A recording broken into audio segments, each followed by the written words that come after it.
All right, so this is the Afterburn. So if you've got comments, questions, etc., you are welcome to line up here.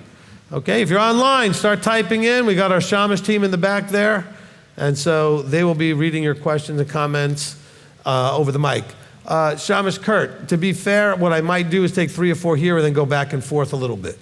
Okay, instead of just all here and then all there, that kind of thing. All right, we'll begin with Mercy. Hey, Rabbi Steve. Shabbat shalom. Shabbat shalom. So I really appreciate you talking about, the prelude to what the actual teaching was going to be, because you've actually spoke on that before regarding, what make marriages work is a husband and a wife, not a man and a woman. I know personally, I'm a strong woman, but that does not make for a good wife. So I know that doesn't really translate well there. So I think about ways that, because it's been a long time since I've been a wife, so I'm thinking about ways that I can practice that, to start getting those muscles working. Because, just like working out, you got to get these things, these juices and everything flowing, right? So I want to know if this is a good example. So, and I know I do that with you guys as well, in terms of you guys being in the leadership position and so on and so forth. And I try to acquiesce to that. And, even if I don't like it, I still try to do it because I know that you guys are in a position of authority. So one of the things that I do is if I take this into like work for me. So if I'm in a role of a producer, and if I'm doing that, and I have a director that I'm working with. Now, in general, most people think that a director reports to the producer and so on and so forth, and most of the time, 9 out of 10 times, the producer's over everything. But the director is, whether I'm in a director role or somebody else is in a director role, but I'm thinking of someone else in a director role, they are the spearhead for the vision. So a producer is supposed to help support the director's creative vision in terms of bringing, whether it's a film or a TV show or anything, to fruition. So I've always worked in a very male-dominated, industry, and entertainment is no different, and film and television is no different. So as a producer, what I've started trying to do to get those muscles working is I have a director that I work with often, and it's a dude. So what I do is, and all of the department heads except for me are all men. So what I've said to them was, listen, first of all, I'm not a micromanager. I've never been a micromanager. I don't like doing it. I'm just like, what to do it, blah, blah, blah. So what I've said to them in order to do this shift in me in preparation, that I want you to comment on to see if it's right or wrong, is I've told them, my DP, director of photography, and my director, I said, look, you are grown men. We're all adults here. You know what has to be done at the time frame it needs to be done. The only thing that I'm going to do is check in every now and again to say, hey, how you guys doing? Do you guys need any help? Blah, blah, blah, blah, blah. But I'm not going to nag you. I'm not going to do that. Right. So I'm going to give you the space to do everything that you need to do. Now, if you do, I'm giving you trust. But if you do something that warrants me not to trust you, then it's a wrap. Then I'm coming in and I'm doing what I need to do. Right. But I said it in a very respectful way because we're all, equal individuals.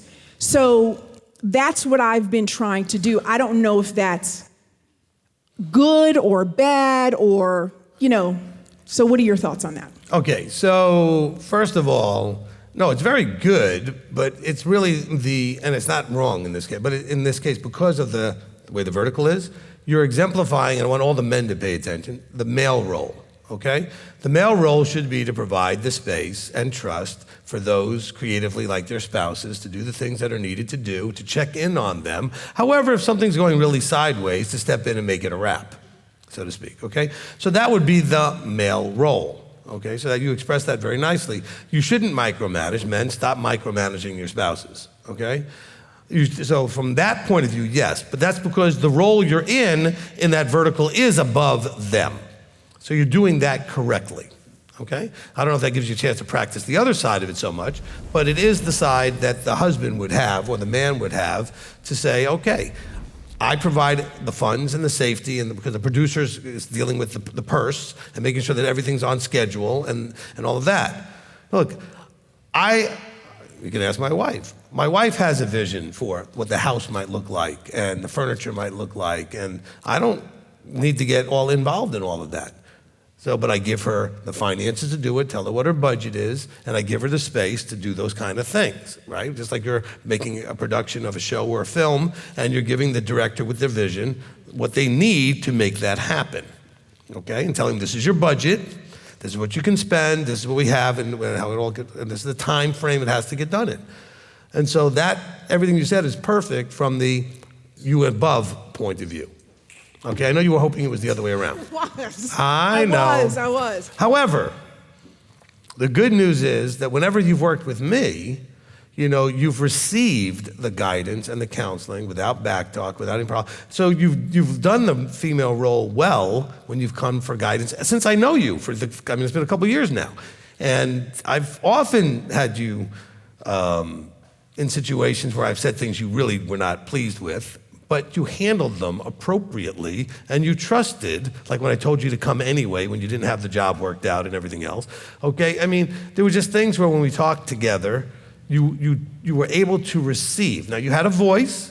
I got to hear whatever you had to say, and then I had to say, okay, never mind all that. That's not what we need to be doing. Okay, but the thing is, the framework, you handled that role well. So you do get to practice that with us, and I think that you're doing fine. Now, I also think that you've said this a lot as well, because I know I'm red. I know I'm very red, and I know I'm also very yellow. So sometimes you don't know what you're going to get. But anyway, I think reds are also really good with, if you have a vision, I don't have a problem acquiescing my wants or my thought of what things are supposed to be if I can see that you have a very solid vision that I'm getting behind, something that I can hitch my caboose up to. But what do you do? Because I know also that a lot of, I'm not going to say men, because I think men generally would not be, but I find that a lot of women, Maisie made this, brought this up before, strong women, men can be very intimidated by that. To a certain, maybe not men, but people can boys. be, right, that's what I was going to say that, but, yeah. You know, I didn't want to be disrespectful, but yes, boys can be very disrespectful. Okay. Yeah, but it's like, you know, a lot of strong women who are strong, it's not because they wanted to, it's a lot of it because they've had no choice, but they've had to. And I think a lot of the opposite sex finds that very intimidating. And it's like, you know, what do you do in a situation like that? Because like I started this off, I'm a strong woman, but I know that that doesn't make for a good wife. So I'm working on ways to do that. Well, but that's not true exactly. Let me help with that a little bit. All right. So first of all, I am wanting to, you know, sort of shame the boys out there who should be men. That's not a problem, because that's really, you guys are hurting yourselves and everybody around you by not manning up. Okay, so let's just be clear. All right. Second of all, a man should have a desire for, not a desire to run away from, a strong woman. Okay? All right? Look, there's always going to be a challenge being married to a strong woman to some different issues because of the strength. Okay, my wife is very strong. But my wife also, with me partnered, accomplished a ton of stuff because of her strength that if she was weak, we couldn't do. Right? Okay, so there's things that you bring to the mix, an independence, a competence, etc., for being strong. Now, I'm not saying that strong women means strong personality. Strong means capable, competent, confident, etc. Okay, a lot of you are just strong-willed. That's not making you a strong woman. That makes you a strong-willed person, okay? And that will needs to be smacked and broken a little bit. But a strong woman can take care of herself. She can get stuff done. She has that competence, confidence, okay? So that's what you bring to the mix. That should be very attractive to a man who is also confident and competent and strong, all right? Because together you could really accomplish a bunch of stuff. Look, the red part is the producer color, because the producer should be supporting the blue vision of the director, right? The director is all detail-oriented. The blue has a right way of, everything's got to be exactly a certain way, the director. The producer just wants the end product to be the product that's going to get it done and make money, whatever it is, okay? So, you know, you can have a red husband with a red wife, and you know what? All the detailed stuff you'll pay somebody to do. I'm just, because neither one of you is going to care about a lot of the details. So fine, pay someone to do the details.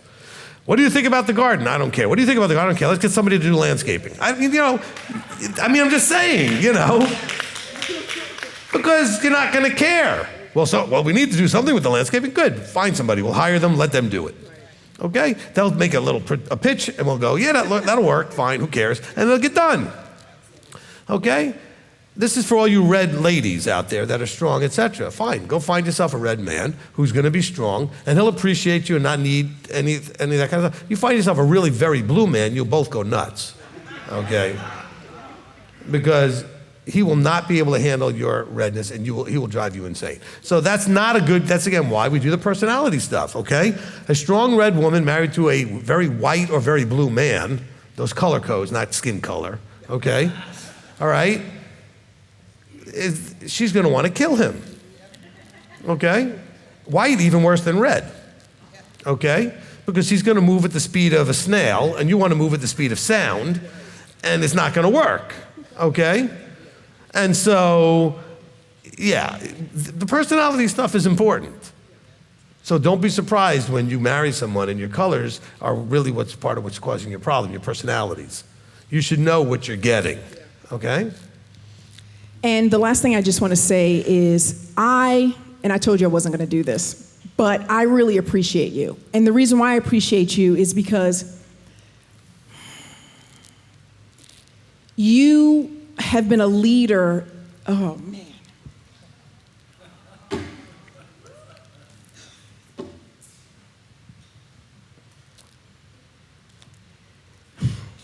You've been a leader that's gotten me. I've had so many people that have judged me because of who I am and have always tried to get me to be something I'm not. And I've fought against it, and I don't have to fight with you because I can just be me. And I can't tell you how much I appreciate that. Amen. So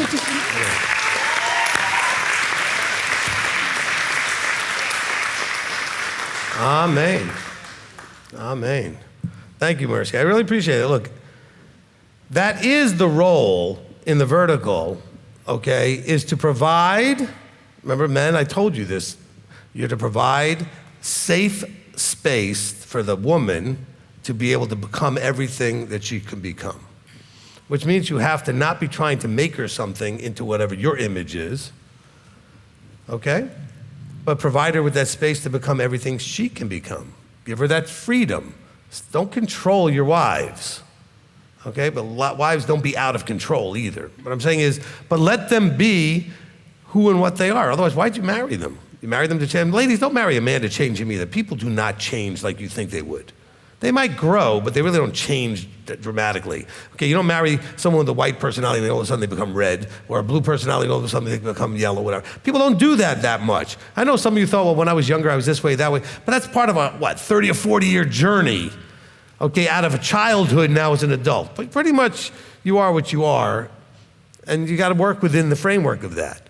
And so, as Mercy said, when I meet people, I try to find out and understand who and what they are and then help them to grow into what they want to be, okay? Not change them into what I think they should be. So I appreciate that. Brianna. So along with what she was saying, I have something else to say, but because of what she said, it made me think of something else. So you talked about communication a little bit, and right now I'm taking a communications course. And it was really interesting to me when one of the first assignments that we had to do was just stand up in front of everybody, say, hi, I'm blah, blah, blah, blah, blah, and then kind of talk about yourself.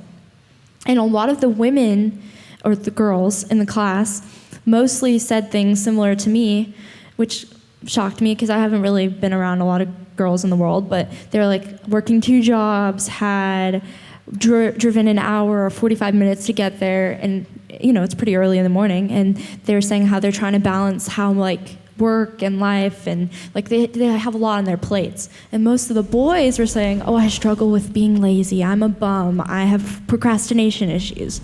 And it was really sad to me because I was like, none of the boys are saying, oh, I just have so much, and I'm doing. But that was not the case for any single one of them. Most of them were in that class, or in college, whatever form they wanted to say, because they felt like they were wasting their life. The girls, on the other hand, were like determined, and I guess the strong woman that Mercy was kind of describing. Right.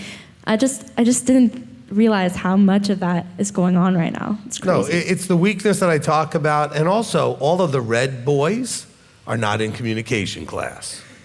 They're already out there hitting it, killing it, getting it done. Okay, so you're not going to find the red boys, in a communications class at the local college.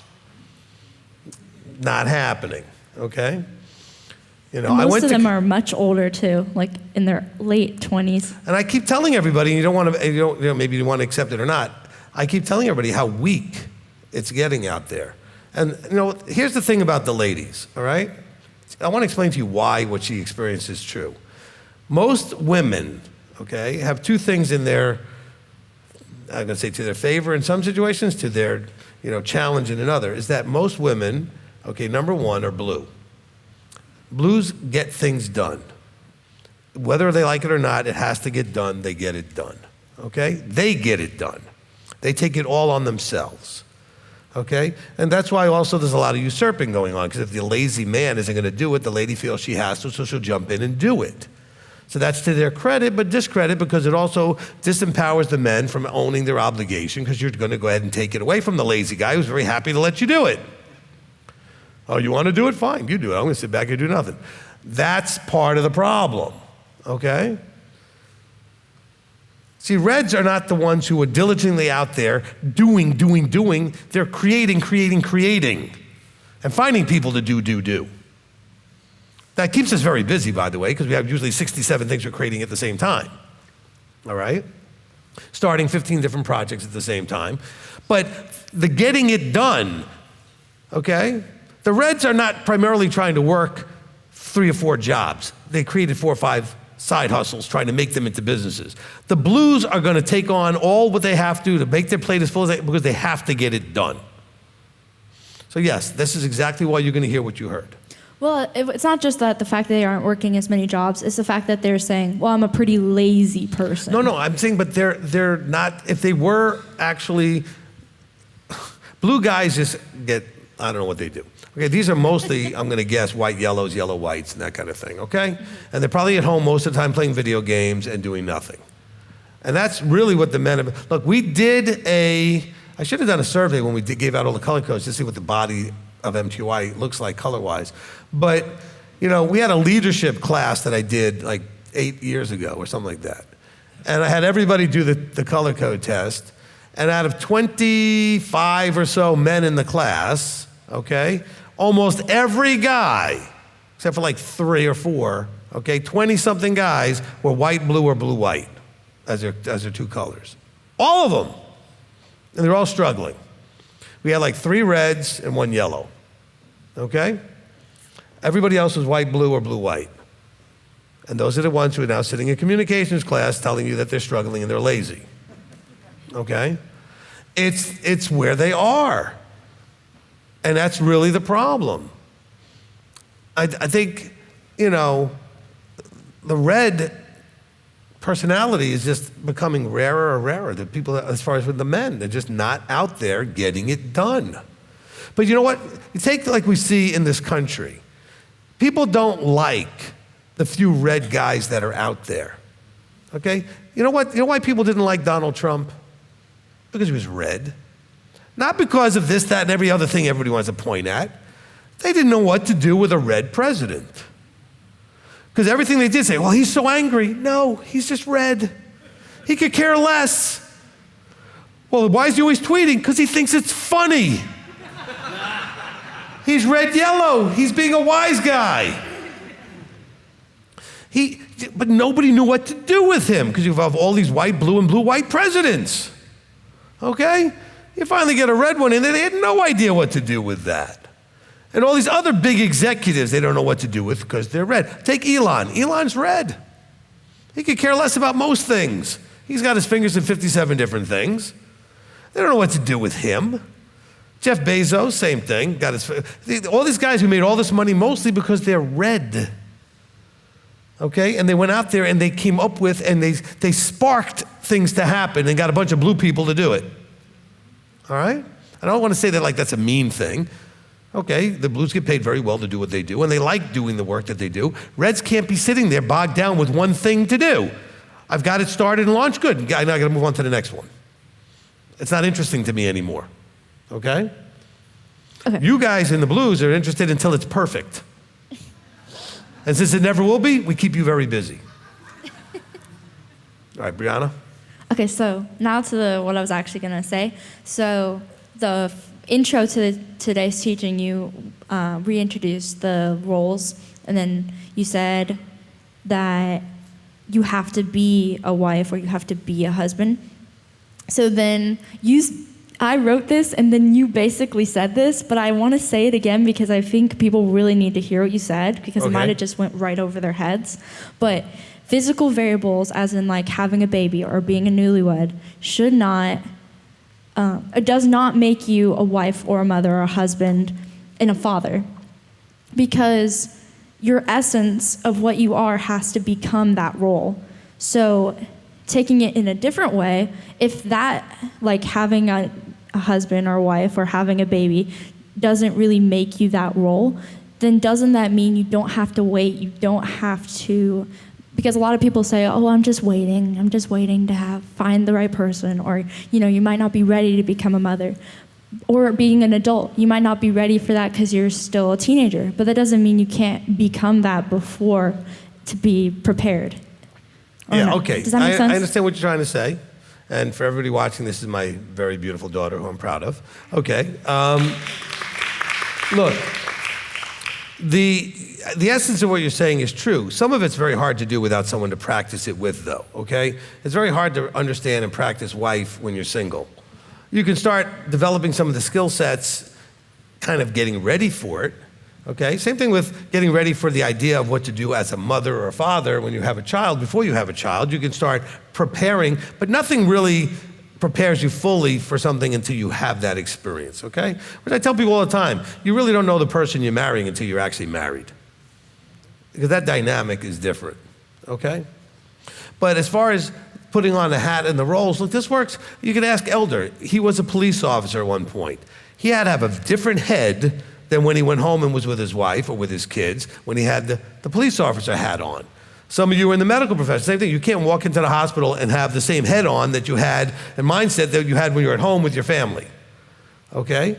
I can't walk in here with the same as when I'm at home when I'm doing this work. So you have to shift your whole essence, as Brianna said it, right? So that you're focused on the role you're playing at that moment, the requirements of the role that you're in at that moment. And that's really what's critical, okay? All right, Yanni, look at you in person getting to get on the mic. Shabbat shalom.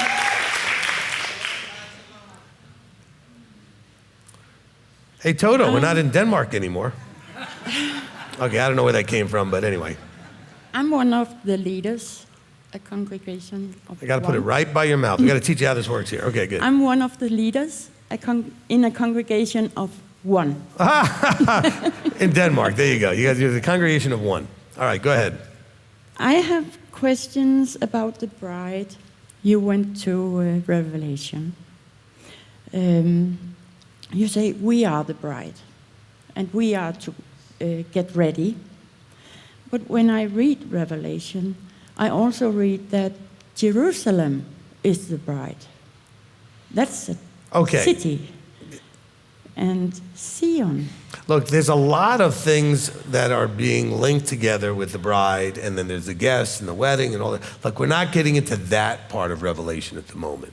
I simply went there to say that we're all looking forward to an event that's going to require us to be prepared for the role we're playing. All right? That part of what's going on in Revelation is only part I was talking about. Because when you start talking about who's at the wedding, and what about the guests at the wedding, what about this, and what about that, then we get into all kinds of, murky waters about end time stuff and who's who and what's what. So I don't want to go there now. I know you wanted to, but I'm sorry. But we're not going to go there now, because the point I wanted to simply make was that there was a role to be played, And those who were playing that role had to be prepared for the role, okay? Yes, but I don't want to go there. Yeah. I want to know when the bride is to be ready, because as I understand it, it's in the end, Put it right up end there. of the millennium, because when the wedding is, Elohim's booth comes. All right, down. so you still want to go there. That's still end times questions, but it's a different type of question. All right, look. I want to know the I bride. I get it. What you want to understand is, timing-wise, nobody knows what time they have. So you need to be getting ready every day, all the time, period. Okay? So when the wedding actually takes place, that's a different question. The point is, you have only your time while you're breathing to prepare. Okay? So, well, as long as you're breathing, you ought to be preparing. Are you happy if I go back to the Torah? Sure? Because I'm connecting in my head. All right. At Mount Sinai, we became a bride because he made an agreement Right. to take care of us and those who were not there, as I Right. remember. Right. So that is us. Yep. Yes. So, and we're divorced, right? Or were we engaged? Well, we were put away. Okay, so All right, we which is are, different, but yes. So we are going to marry our ex. We're going to marry what? Our ex. Our ex? Look, all of us were, well, first of all, physically, only those people who were there and were engaged in that particular thing. And then their descendants until they blew it and they were basically put away. All right? The literalness of these things and the metaphor of these things have to be very carefully sort of negotiated, because we can't just take everything literally, and we can't just take everything as a picture. There are parts of it that were literal, and for some people they are literal, and other things they were making a point. So in essence, there's a belief that the covenant that was made at Sinai was not just for them, but for those that would come later. That's true. It is valid for all of us. That doesn't mean that we all got married at Sinai, okay? But it means that in the relationship that Abba wants with us, we all have to covenant, which is agreeing to the same covenants that happened at Sinai. Now, the picture that's made is that they were like a bride, and this was like a ketubah that Abba gave them at Sinai, the Torah, right? The wedding document. Again, these are all pictures, not literal. Okay, there was no wedding ceremony at Sinai, all right?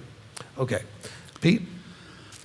Rabbi, as you were talking, it occurred to me there are plenty of examples in the Bible about men and women acting in very courageous capacities, very strong demonstrations of faith and examples for us in those regards. But I'm hard-pressed to point to any examples of good husbands or good wives in the Bible. David was a horrible husband. You know, the Jacob's wives had their issues. He had issues as a husband.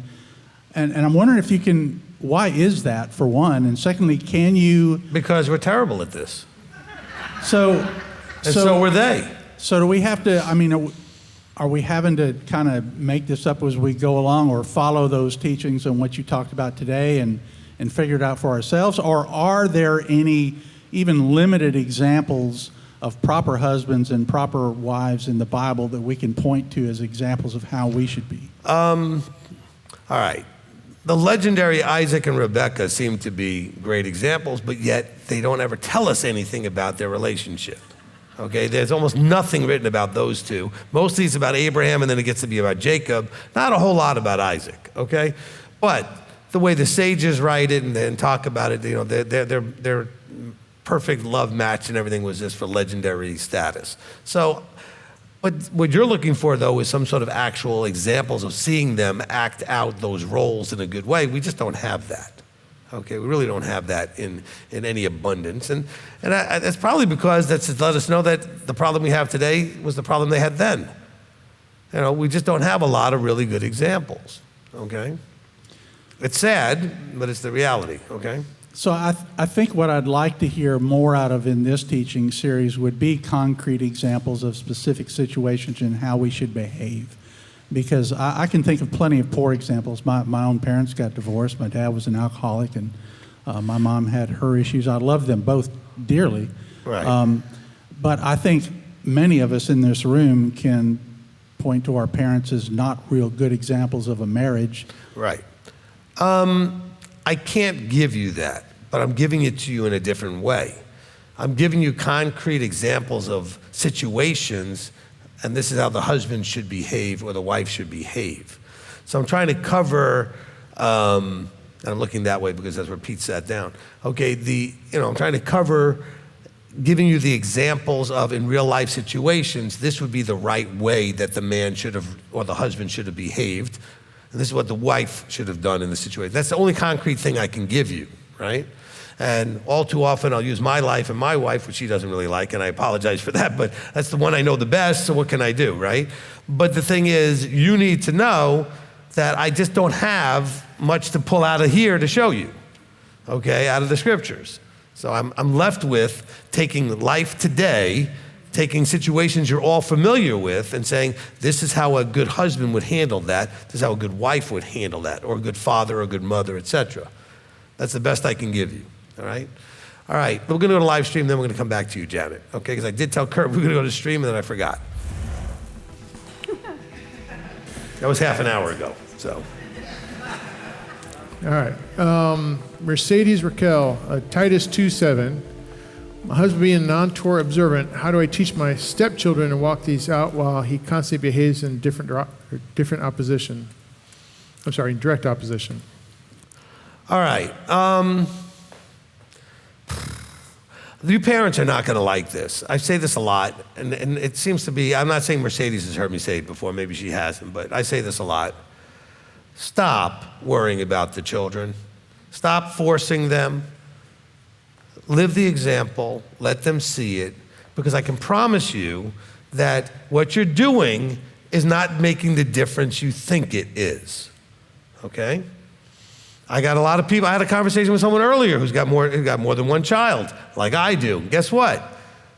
Not any different in how they were raised, not any different in how they were taught, very different in what they ended up doing. Because what you do has a limited effect in terms of forcing them. What only has an effect is the example you set, and then when they get their bubbles popped, they'll see the example, all right? Okay, my daughter, as you see when she comes up here and she does the praise and everything else, I can take very little credit for that. That's just who she is and the relationship he has with her. My son, who's not here, you can understand what that means, I'd raised them exactly the same, and you can't even think about, well, if there's a big age gap. They're 14 months apart. I raised them exactly the same, okay? It didn't make any difference in where he ended up in his decisions. So stop, especially when they're not your own children, they're stepchildren, leave them alone. Let the parent, who's actually the parent, raise them however they want. You walk this out and be an example so that one day when their bubbles get popped, they come and find you. Because they remember that you were doing all this, okay? Because I'm telling you right now, you want to control what you can't control. This is a blue wife thing, a blue mother thing, okay? You can't control your children. A lot of you who are older, you're in the 50s and 60s, a lot of you can tell me you've got children in jail, you got children on all kinds of other, on the streets. Why? Because of something you did that was so terrible? Probably not.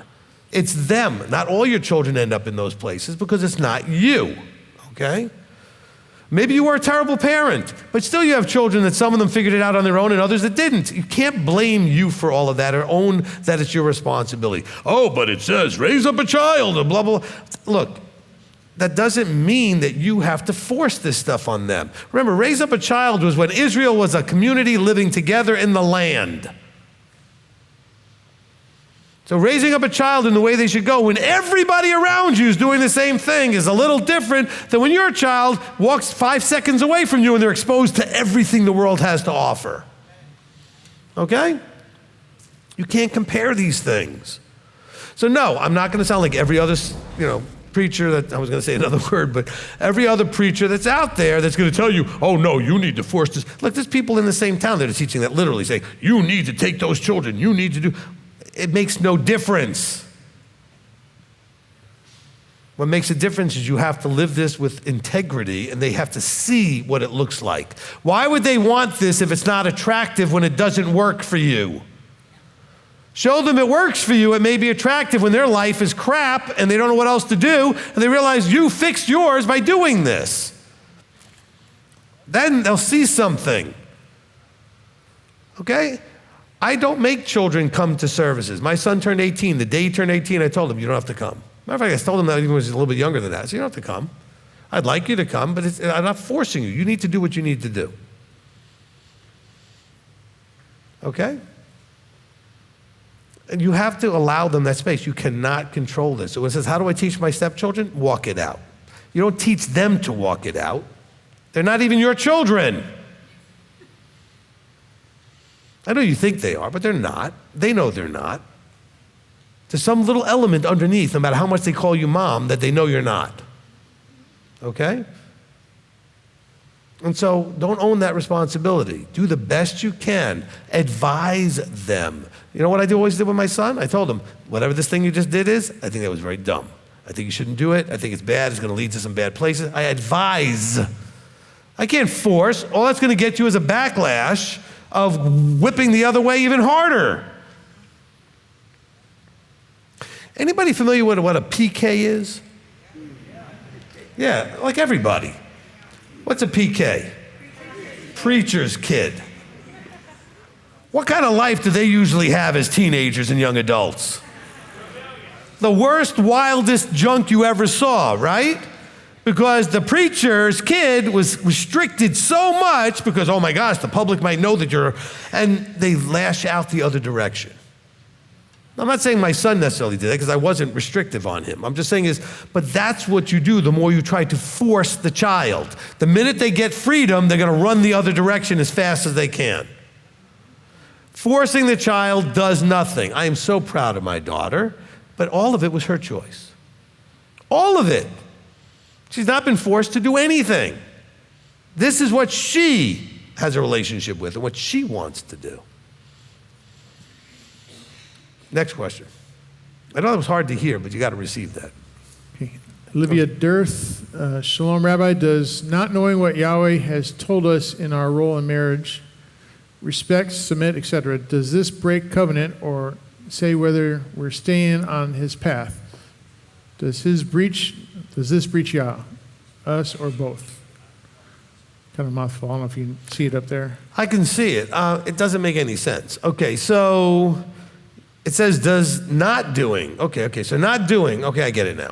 All right, so not doing what Yahweh expects. Does this breach covenant or, affect being whether or not you're on the path or not or breaching something with Yah? Yes. Because he actually instructs us that this is what he expects us to do in our role. So when you don't, you're in breach. No different than eating something you shouldn't eat or not keeping the feasts and the holy days and Sabbaths the way you're supposed to, whatever. Yes. Now, it's only a breach if you're in covenant, if you actually respectfully accept that he has an expectation of your role. All right? Of course, when you were in the world, you didn't know. Now you know. Just like you didn't know about kosher foods, you didn't know about Sabbaths, you didn't know about holy days, you didn't know about tithes, you didn't know about a lot of things. Whatever you didn't know about, now you know. Okay? And so, yes, when he put it, now, I'm not saying everything that Paul says. Paul is not writing Torah. Yahweh dictates Torah. So it's got to be what the Tanakh says. So when we talk about, in the Tanakh, it says what these roles are, and I've covered some of that stuff in the Old Testament. When Yahweh said it, then yes, that's it. So he has an expectation in the relationships, all right? So yes, anytime you're not doing what Yahweh told us is, whatever that is, if you don't do it, it's breach. All right? Now, he hasn't given us as much about the roles as people like Paul have. But Paul's applying what he understands from the Torah. So I would agree what Paul has said, and Peter, okay, because we read that in 1 Peter. We read that also in Ephesians. We read that also in 1 Corinthians, and now we're reading here in Titus. So we've read it in a bunch of places. I think I named most of the books we went to, okay? So just understand that we are absolutely getting insight from an anointed teacher how to apply these things. And I would say that when we don't, we are certainly in breach, because it shows him how we handle the most important thing, which is relationship. Because what he wants ultimately is a relationship with us. And that relationship has a certain expectation and vertical structure in terms of submission and et cetera. And so when we don't demonstrate that in our marriages, and we're certainly not demonstrating that for him as we would do it with him personally. All right, next. Shelley Bell asks, can Rabbi describe how Titus 2:3 will be carried out by women that are single and are widowed? Okay.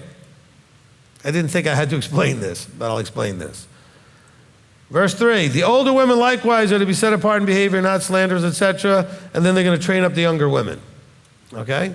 So certainly anybody who's older can do the set apart behavior, not slanderers, not given to much wine. Teachers of what is good starts to be based on opportunity. Don't think just because it says that that's something you can do that everybody must do that. Not every older woman needs to be teaching younger women. It's just saying that one of the roles you may end up with is a mentoring to younger women. Of course, at this point, I wouldn't trust most younger women with most of you because you don't know what you're doing. Don't be insulted. Your lives are all jacked up and you're older. Well, how are you going to help anybody? You got to get yourselves to where you're all this before you try to help somebody. All right? But no, this is not saying all older women must do this. So hopefully that answers the question. Okay? As far as single or widowed, you do this with, you may just adopt somebody in the congregation who just happens to looks at you as like a mother figure, an aunt figure, whatever it is, or a grandmother figure, and just sort of you relate and then asks you for guidance. That happens a lot. Okay? Next. All right, Melissa Rand, a question: as a young adult, how should we be in this role with parents and other adults in and out of this walk? Of course, being respectful. Okay, as a young adult, how should we be in this role with parents and other adults who are in and out of the walk? You answer the question simply, if you're a young adult, okay? And Melissa, I know who you are, and you're in that single adult role, but you still have parents that you interact with, okay, at the age you're at. Everything is about the last part that you said. It's just about being respectful, okay? As long as you treat with respect. Look, a lot of you, I don't care how old you are, if your parents are still around, they can still be problematic and a pain in the you-know-what. So you have to still just be respectful, though. But you can also respectfully cut them off, respectfully say you don't have access if they don't act respectful back to you. Okay, but you just have to act respectful. Because you can still say respectfully, Mom, if you're going to keep going there, I'm not going to talk to you. That's not disrespectful. Okay? Now, if you use all kinds of language and you're yelling and screaming at Mom, that might not be respectful. Okay? But you say, Mom, that's your beliefs, not mine. You don't get to push them on me. If that's all you want to talk about, we're not going to talk. Okay?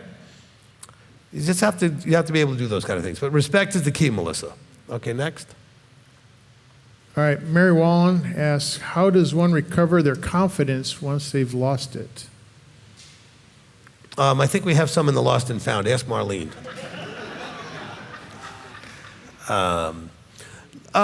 Look,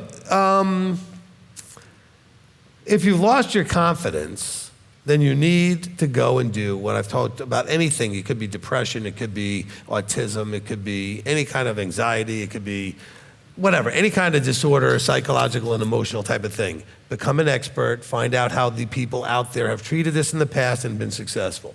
I'm sure there are lots of confidence building programs, books, videos, etc. that you can watch about how to build your confidence. So own the expertise needed to develop that, all right? Okay? By the way, one of the best ways to build confidence, little victories. Okay, set yourself some small, easily achieved goal, go achieve it, it's a victory. Then you get a little bit of confidence. The more you have little victories, the more you build your confidence. Okay, so that's my first little, I could train you in all of this. I don't have the time to do it obviously here on Shabbat, but there's a million resources out there for this particular subject. All right, we'll go one more with you and then we'll come back here. All right, Stephanie Henderson, what happens to the strong-willed woman, and what do I need to do to change this? What happens to the strong-willed woman? What do I have to change this?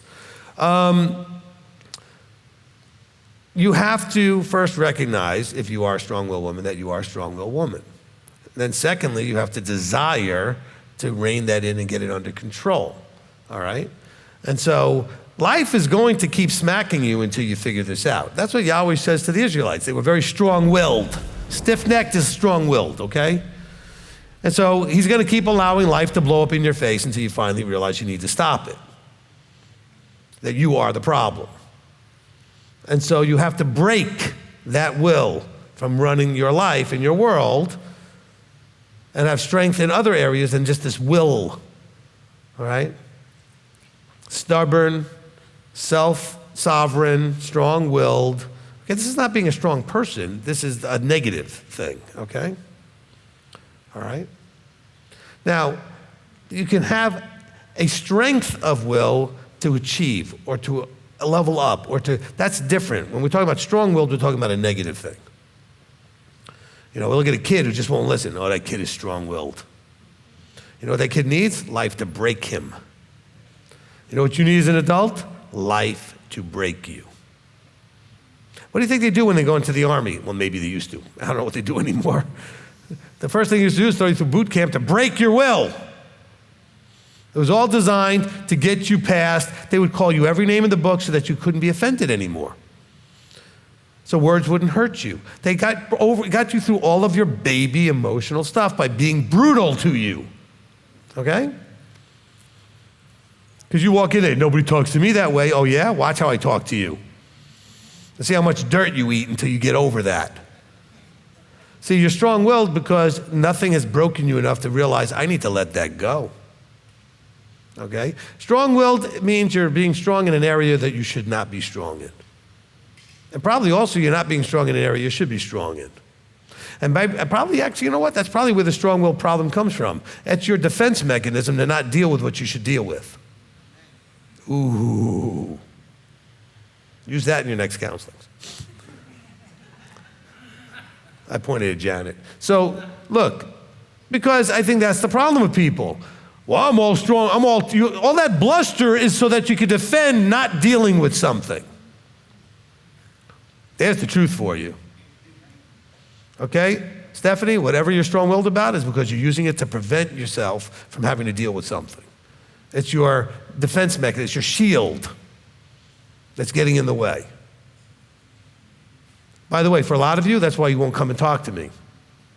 Well, I'm just afraid what you're going to say. Good, be afraid of it. Come and deal with it, get it over with, and come and get it done. Okay, look, can I say something for everybody? There are no shortcuts. What has to get done, has to get done. What you need to go through, you need to go through. Avoiding it is suffering. Much worse than whatever suffering you think dealing with it will be. Am I making any sense? Do you understand? Are you receiving that?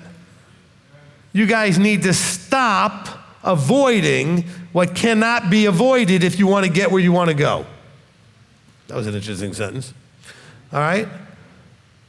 You want to go from here to there, but you have to do all the things between here and there. You can't skip the steps. You can't avoid you have to pay the price. You know, we do some goal setting in the Level Up class. One of the questions that we ask in the goal setting is, what price are you willing to pay to get and achieve this particular thing? Yeshua was sitting at the right hand now. He paid a very high price. But he didn't think that price was too high. What price? You see, they're strong-willed because you don't want to pay the price. You want what you want it your way, you want it now, whatever. That's just all ego, pride, and stupidity. That's childish. Strong will is, you know what strong will is? That 2-year-old. When you're trying to pull something out of its hand. Okay? Give me that. No. That's what you are as an adult. You're that 2-year-old. You're supposed to grow out of that. All right, Janet, we'll come out here. Thank you, Rabbi. This is really, really good. I really got my ears when you said, seek out what is well-pleasing to the eyes, in the eyes of the master. And what you were saying earlier, that guys or husbands don't want drama. And so when you were saying, we're talking about what's pleasing to, well, I just jokingly turned to my husband and said, what is pleasing to you? He's no drama. And he's absolutely right? Exactly. No drama. So that's an area that I need to be working on for sure. My mom. Hold on. I would just say something. How many of you grew up in a house only with boys? Anybody? A few of you. Was there much drama? No. Okay, how many grew up in a house full of girls? Was there any drama? Yes. Okay. I grew up in a house full of boys, all right? 3 brothers. I was the oldest of two other brothers, right? We beat the snot out of each other, no drama. Okay, boys don't have drama. Punch, kick, it's over, good, we go play something else. There's no drama.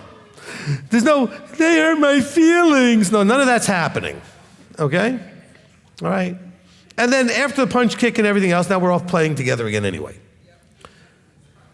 Then I get in a house with a daughter and a wife, and I don't understand what's happening. I grew up with a very white, blue mother who just wanted peace, who just ignored everything mostly that was going on, and brothers, right? And now all of a sudden there's stuff going on between mom and daughter, and I'm like, I don't even know what it is. Oh, drama. So here's the solution for you guys if you have that in your house. Have a really good supply of Academy Awards for Best Supporting Actress in a Drama. Best Actress in a Drama, you know. And I just give them out, you know. Okay, that's... Okay? And you just add more women, you get more of that anyway, okay? Because I know people tell me that they grew up with 3, 4 sisters. Oh my gosh. Okay. Do you know what you never hear in a house with boys?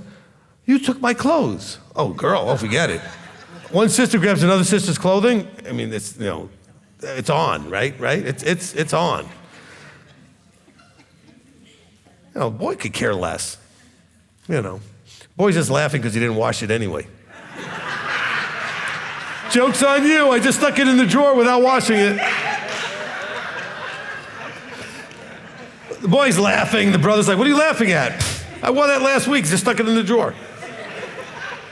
You know, I was too lazy to wash it. Okay? Yes.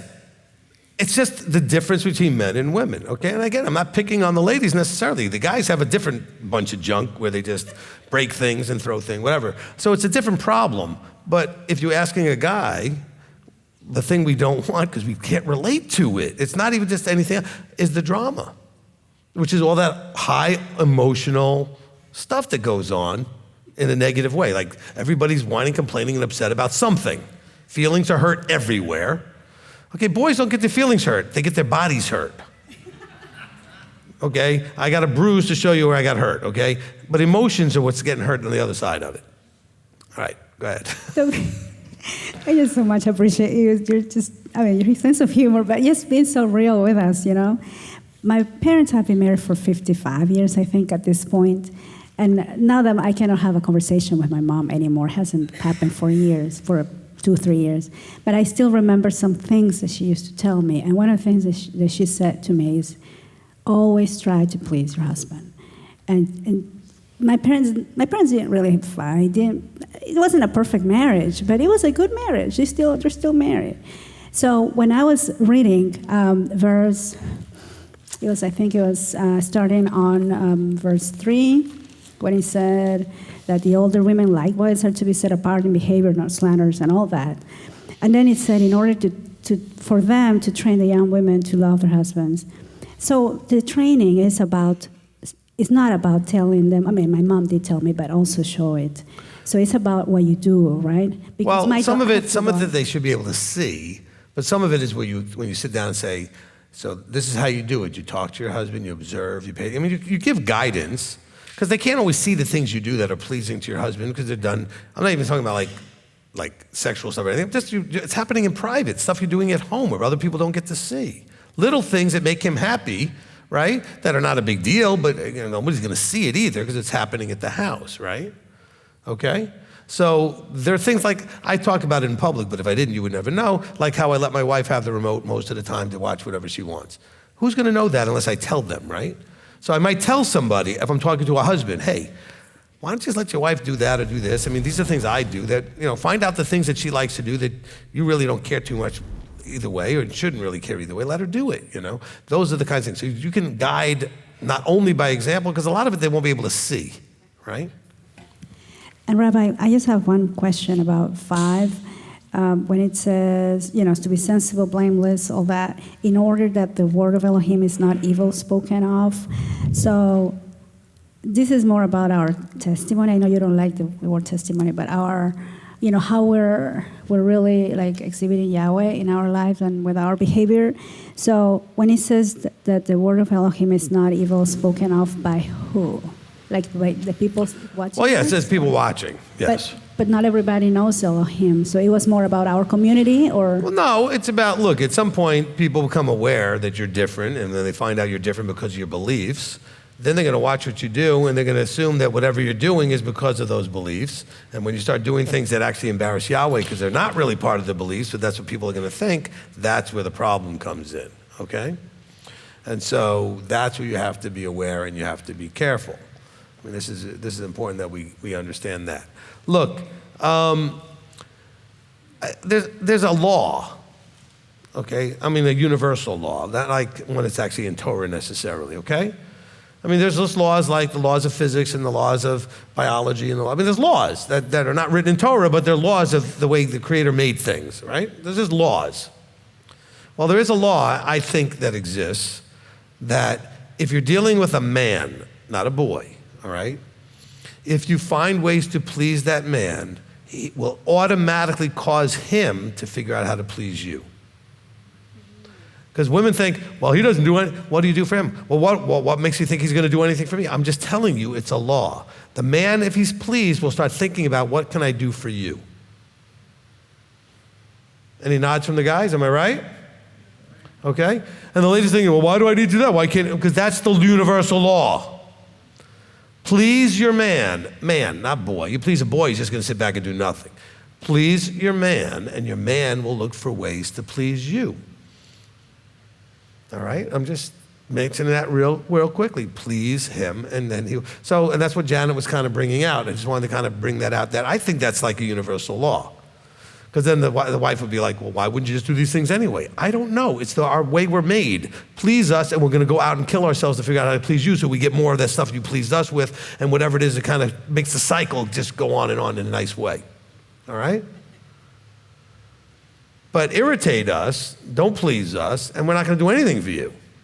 And that's another universal law. Not that we're spiteful or anything. We're just not motivated to do anything. And the ladies are thinking, well, why doesn't he do for me first? So because it's the other way around is the way it's designed. That's what Scripture's actually saying. Okay? He's already should be doing what he's supposed to be doing. You're safe and you're provided for. Now please him, and he might do extra. He'll find other ways. All of a sudden, he's showing up to get the packages from you. All of a sudden, he's asking if you need anything. Because you're giving him what he wants, whatever that is. You're pleasing him. I'm just letting you know, try it. I think it's a law. In other words, it just works. Okay, laws are things that just work. Okay? I mean, I might not understand why, but if I drop this, it's going to fall. Because there's a law in play. All right? And every time I drop it, it's not going to all of a sudden float away. So I think every time if you please your man over consistently, he will look for ways to please you. All right? Try it. Don't try it for a day and be like, all right, come on. Because he may not understand what you're doing all of a sudden. But make the effort, trusting, this is where belief and hope come in, that it will work. Because it's the evidence of things not seen yet, right? Have that faith. Give him 30 days of doing things a little differently and see if that doesn't change some things in that man of yours. Now, of course, if it doesn't, you may have a boy, not a man. You may have some other problems. Men will respond. That's my opinion. I don't have a verse for it. I'm just giving you that out there. All right, Ashley. Ashley. Shabbat Shalom, Rabbi. Shabbat shalom. I wanted to ask you 2 questions, if that's all right. The first one is, lately my husband's been throwing something back at me, but it's been putting me in a weird spot because I guess I'm growing and changing and trying to be better for Yahweh. I get this, well, I'm not used to the new you. And I'm just like, what do I, like? Look, it's exactly what it is. If you're different, look, some of you in coming to have your bubble pop, the reality, the truth, whatever word works for you, whatever way of describing, some of you, when you did that, it started to make some very radical changes in you. So you're not the way you were. And so when somebody runs into you that knew you the way you were before, they're gonna be like, who are you? What happened to the so-and-so that I used to know, right? Where's the Ashley I grew up with? So if you're married and you're going through these major changes, yeah, at some point your husband will be like, I'm sorry if I reacted that way. I'm not used to you now this way. I have to adjust. So it literally is what you said. You have to adjust. Well, he has to adjust. So, but how, because I feel like I'm, in a weird way, disappointing him. Well, just ask him. Say, look, you said that you're not used to me. Is that okay? Is that a bad thing? Ask him. Don't guess. Okay. All right. Ladies, please hear everything I'm about to say. Stop guessing. Stop conclusion jumping. Ask. Okay? Whatever you're thinking about your man and you're not sure what to do with something he just said or did, ask. Now some of you will be like, but he doesn't answer. Okay, that's a different problem. But for most of you, ask. Don't just go, well, maybe I'm disappointing him. Well, ask him. Okay? I know, ladies, you have this like, this is where the strong-willed stuff comes in. You guys think that you shouldn't have to ask anything. Well, ask. You're like the guy driving around lost who won't get directions. You get mad at him that he won't do that, but you won't ask him something that's literally about him. Ask him. Well, you know, I'm not used to the new Ashley. Is that good? Is that bad? Ask him something. All right, go ahead. Okay. Yeah, the guys are clapping. They get it.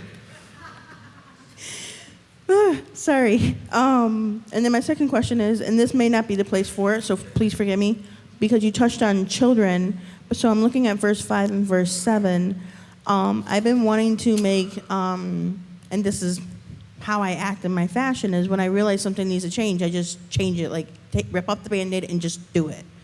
But that involves my children.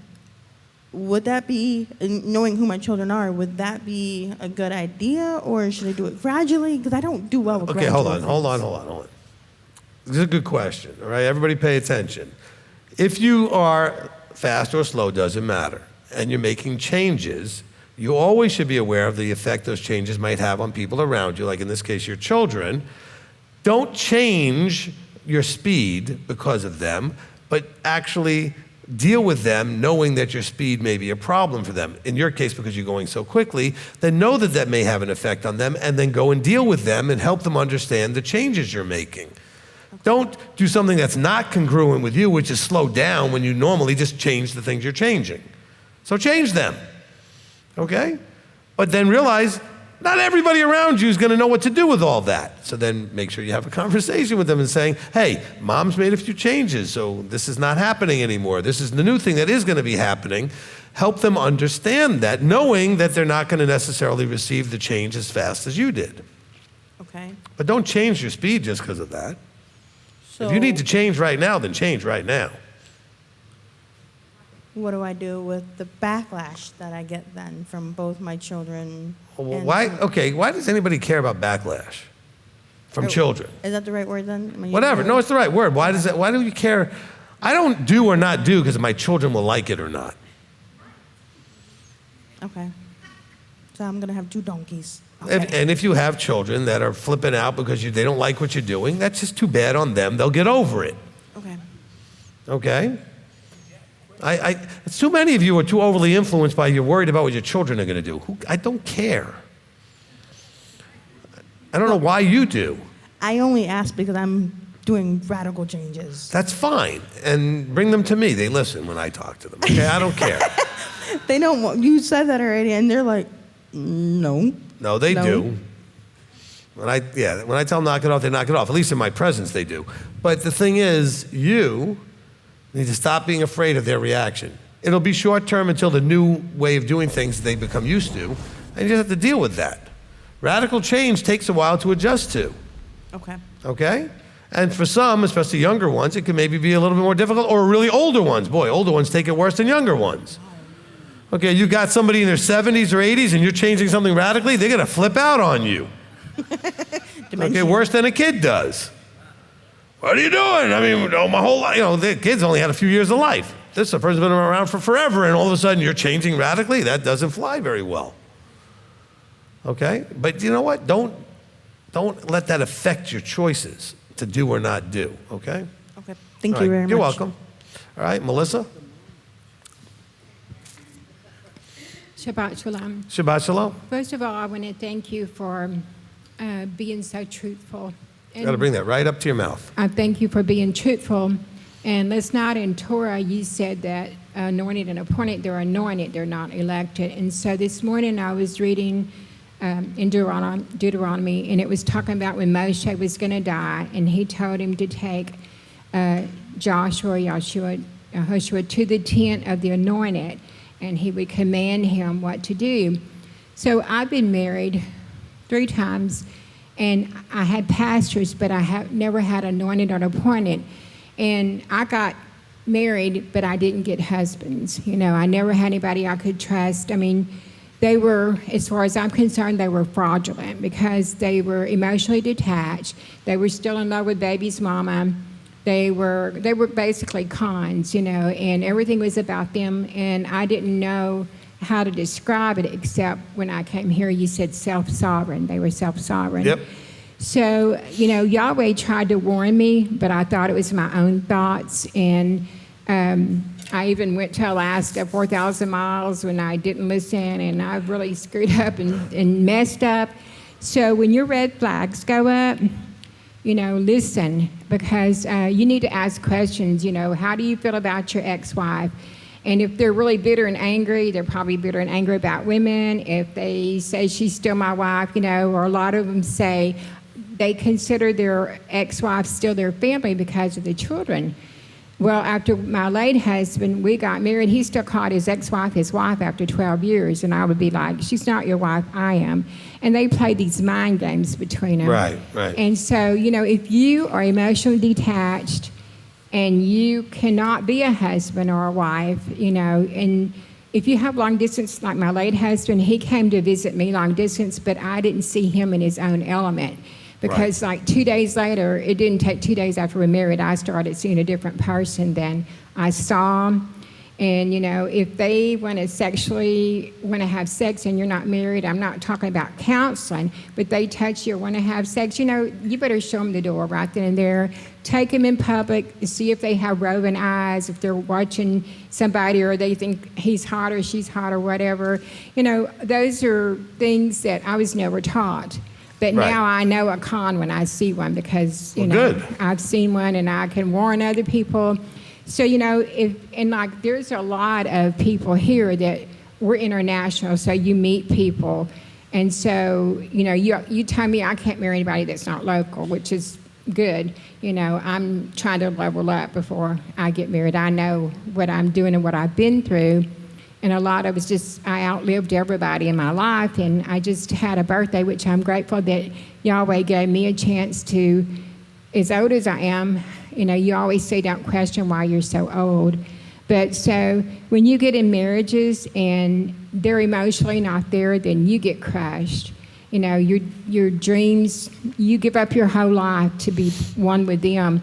And in my marriages, I was 100%, but they weren't. They weren't committed. And so they had a wife and they had a friend, but they weren't trustworthy, and I didn't like them. And love can turn to hate real fast. Yeah. And my not late husband, but ex-husband, his name was Steve, but I found the good Steve, praise Yahweh. because his whole family was witches, and I married witches. And just because somebody goes to church or works in a church or wears zits, that don't mean jack crap, because you better get in their own element. And my late husband was a preacher's kid, and oh Lord. But they're fun if you're in sin and you're in the world. They're fun but when you get married, they're hell. Yeah. So don't do it unless All you right. have rabbi. So I'm just letting you know that to listen to a rabbi, he's our anointed and appointing. Listen to your red flags. Make sure you know each other, and don't just jump into something. Haste makes a horrible marriage. There you go. And don't be a Jezebel. So thank you very much. Thank you. One more thing that you have not mentioned is that women do this, is they volunteer their husband. They're always, my husband will fix your toilet, or he do this and he do that, but they don't ask. And I say, to me, go ask your husband first, because first of all, that's disrespectful. He's tired, maybe he doesn't want to, maybe he doesn't care. But that's one thing women are really notorious for. Yeah, let's not do that. Don't do that. Definitely.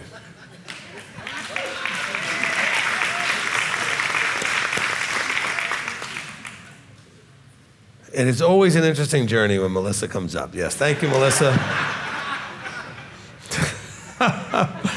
Mr. Bishop. Thank you, Rabbi. I have a question about the teaching. I need for you to help me understand the comparison of the metaphor that was discussed early on in Revelation 19:7, when you pointed out, and you have before, this isn't a new verse, but the wife prepared herself Right. for the end time. And then you mentioned there that sort of referred to, now you men are going to need to learn how to do that, because the wife now would become, the man would be like a wife, and you do it with trust, obedience. So going then into Titus chapter 2 and verse 2, we started talking about the older men, and then in verse 3 began talking about women. My question is this. I want to make sure that I know what your overall teaching point is. I'd like to know too. Is it that, well, this is subtle, and I want to try to, is it that men aren't necessarily becoming like the role of the woman wife, so that the man husband isn't becoming a woman wife, but perhaps more that we together unite and become so much like each other that the woman becomes a little bit more like man, and then both of them together become like what's described in verse 9, servants. We become servants to Elohim with all the characters of what a good man would be, what a good husband would be, what a good wife would be, what a good woman would be, and we together serve as being prepared as the bride. Is that? No. No, okay.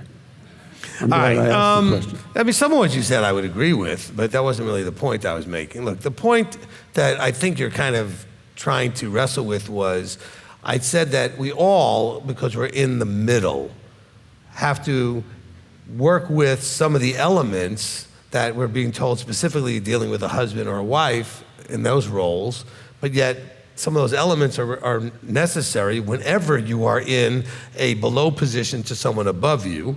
Some of those things are always necessary when you're in the above position to someone below you, depending on which position you're in. And we use the instructions of men and women to give us some of those ideas. Some of these things are very specific to the fact that we are actually different. There's men and there are women, okay? The world doesn't think they're different anymore, but we do, okay? They're different, okay? Equal, but different. But yet some of the things that are expectations in the positional part of the role, okay? The bride is gonna include men and women, okay? Which means you all have to understand how to do the role of being the bridegroom's here and the bride is here. There's a vertical there. Husband, wife is similar. So some of what you're saying I would agree with, but my point is that there are elements that we need to learn, like the idea that a wife should figure out how to please her husband. Men should also figure out how to please the Messiah, okay? And so as ladies are trying to figure out how to please their husband, they already have this mindset then of how to figure out how to please anybody above them in that vertical structure. Men don't have as natural a place to do that with. They may try to please their fathers when they're younger. Okay, there are some men that really get obsessed with making, impressing and pleasing their dads.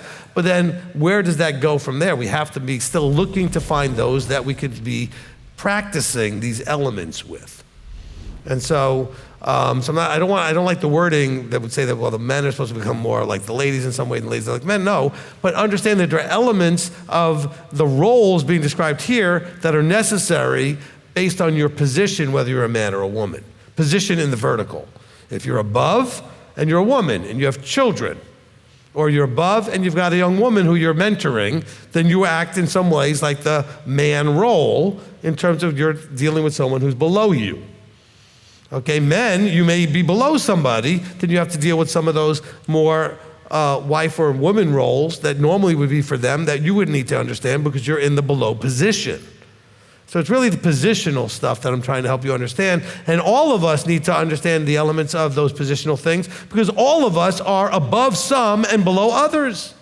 Everybody's in the middle. Nobody gets to go, well, I'm at the top. One at the top. Only one being in the entire universe at the top. Everybody else in the middle. Okay? So nobody gets to have that.